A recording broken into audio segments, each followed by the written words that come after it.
মানুষকে দেওয়া পাওয়ার রাজনীতি, অর্থাৎ মানুষকে কিছু পাইয়ে দেওয়ার রাজনীতি এবং তার সঙ্গে সাম্প্রদায়িক বিভাজন, এই দুইয়ের মিক্সচার এই পরিণাম। বিজেপি এখানে সংগঠিত ফোর্স ছিল না। 2019 সালে বিজেপি, আমি তখনও বলেছিলাম, একটা মোদি ইউফোরিয়ায় মোদিকে নিয়ে একটা যে মোহ তৈরি হয়েছিল তার প্রভাবে জিতেছিল। তারপরে আমি বারবার বলেছিলাম বিজেপির কিন্তু পশ্চিমবঙ্গে কোনো সাংগঠনিক ভিত্তি নেই, তাই বিজেপি পরাজিত হওয়ার সম্ভাবনা প্রবল। মানুষের মতামতের উপর নির্ভর করে। 5 বার পর জিতেছিলাম, মানুষের দয়া দুয়া আশীর্বাদ সহযোগিতা ছিল, তাই এবার মানুষ মনে করেছে যে হারানো দরকার, তাই মানুষ হারিয়েছে। কোনো অভিযোগ নেই আমার। আমি তৃণমূল প্রার্থী ইউসুফ পাঠানের কাছে পরাজিত হয়েছি এবং আগামী দিনে ইউসুফ পাঠান, যিনি এই মুহূর্তে বহরমপুরের এমপি, তার চলার পথ সুগম হোক, তার জন্য আমার শুভকামনা থাকলো। আমি হেরেছি মানে হেরেছি, আমি কোনো অজুহাত কোনো বাহানা দিতে চাই না। তবে একটা ঘটনার কথা নিশ্চয়ই বলবো, যদি রাজনৈতিক বিশ্লেষণ করা হয় তাহলে দেখবেন যে পশ্চিমবঙ্গের নির্বাচন ক্রমশ একটা সাম্প্রদায়িক বিভাজনের পথে এগিয়ে চলেছে এবং উদার ধর্মনিরপেক্ষ শক্তির জন্য পশ্চিমবঙ্গ ক্রমশ বিপজ্জনক হয়ে উঠছে। এটুকু নিশ্চয়ই আমি আমার যা পর্যবেক্ষণ, সেই পর্যবেক্ষণ থেকে বলতে পারি। আবার বলছি, আমার পরাজয়ের জন্য কিন্তু আমি কোনো অজুহাত খাড়া করতে চাই না। হেরেছি মানে হেরেছি।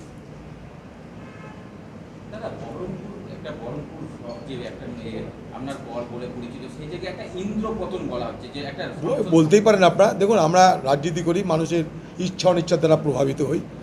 গত বিধানসভা নির্বাচনে বহরমপুরে আমাদের প্রার্থী মনোজ চক্রবর্তী হেরেছিল। আমরা এই সময় ভেবেছিলাম হয়তো অনেকটা পুনরুদ্ধার করতে পেরেছি আমরা, কিন্তু দেখলাম না, বহরমপুরের আমরা মানুষের কাছে সেই সমর্থনটা পেলাম না তো হেরেছি। তার জন্য আমার কোনো অভিযোগ নেই কারোর বিরুদ্ধে। আমাকে যে ভোট দিয়েছে তারা তাদের স্বাধীনভাবে মতামত প্রকাশ করেছে, আমাকে যে ভোট দেয়নি তারাও স্বাধীনভাবে মতামত প্রকাশ করেছে। অতএব মানুষের যে অধিকার, সে অধিকার মানুষ প্রয়োগ করতে পেরেছে, এটা আমাদের কাছে অনেক বড় পাওনা বলে মনে করি।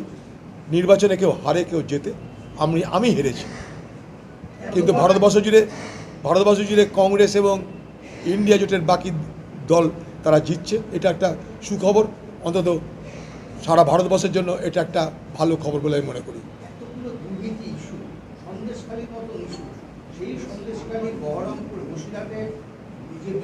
ব্যাপার হচ্ছে, আমি একটু আগে বললাম যে বাংলায় রাজনীতিটা ক্রমশ উদার এবং ধর্মনিরপেক্ষ মানুষের জন্য বিপজ্জনক ভূমি হয়ে উঠছে। এখানে একদিকে সাম্প্রদায়িক বিভাজন হয়, আরেকদিকে প্রলোভন, অর্থাৎ টাকা পয়সা, লক্ষ্মীর ভাণ্ডার, এই একটা করা হয়। আবার উল্টো দিকে আপনি যাবেন, সেখানটা আবার হিন্দু বিভাজনের রাজনীতি করা হয়। ফলে আমরা পড়ে গেছি মাঝখানে। এই মাঝখানে পড়ে আমরা উদার এবং ধর্মনিরপেক্ষ শক্তি যা আছে এখনও বাংলায়, তাদের জন্য বাংলা ক্রমশ বিপজ্জনক হয়ে উঠছে বলে আমি মনে করি। হ্যাঁ, তা বলতে পারেন। নিশ্চয়ই বলতে পারেন স্যান্ডউইচ হয়েছে। কারণ একদিকে মুসলিম ভোটের বিভাজন, আরেকদিকে হিন্দু ভোটের বিভাজন, উভয়ের মাঝখানে পড়ে নামে হিন্দুর নামে মুসলমান কাউরি কাছেই আধিপত্য বিস্তার করতে পারিনি। নিশ্চয়ই এটা বলা যেতে পারে স্যান্ডউইচ হয়েছে। কিন্তু তবুও নির্বাচন তো নির্বাচন, যাই হোক, নির্বাচন হেরেছি মানে হেরেছি।